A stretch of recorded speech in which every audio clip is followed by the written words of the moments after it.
for you. They've been waiting for you. Where the kisses are hers and hers and his. Three's company too.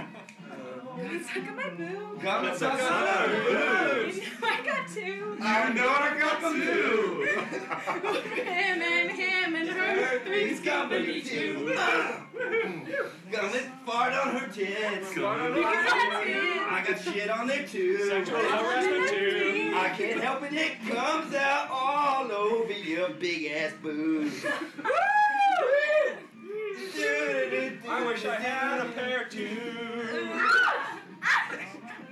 Coming day, boo. Now, Three's Company is the first, or one of the first, in a long series of American television sitcoms that now include such shows as Friends, How I Met Your Mother, and others, where the characters remain in a prolonged state of emotional suspended animation. I mean, in fact, their reluctance about growing up, accepting intimacy and long-term relationships, moving on with their lives. All of this is what keeps the show going, and it's also the hook that keeps the audiences tuning in week after week. But this pattern was a massive hit with the rising young and single demographic of that time that other family shows weren't really resonating with. Now, Three's Company, the drama, is a 2011 multimedia piece that was based on the classic 1970s sitcom. It was shown at the Sundance Film Festival's New Frontier section.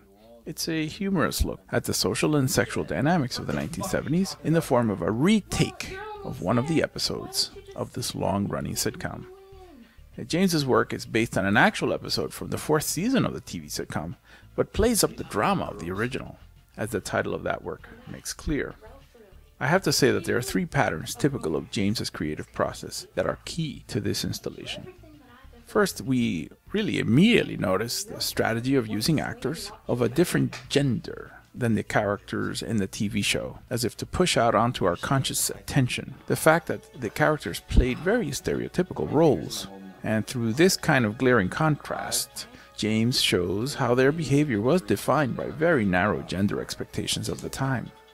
Secondly, through this kind of gender changing, the work becomes its own kind of theater, since the effect is really to amplify the emotional dynamics of the original show, which seemed entertaining at the time, but in retrospect really appears more histrionic than funny.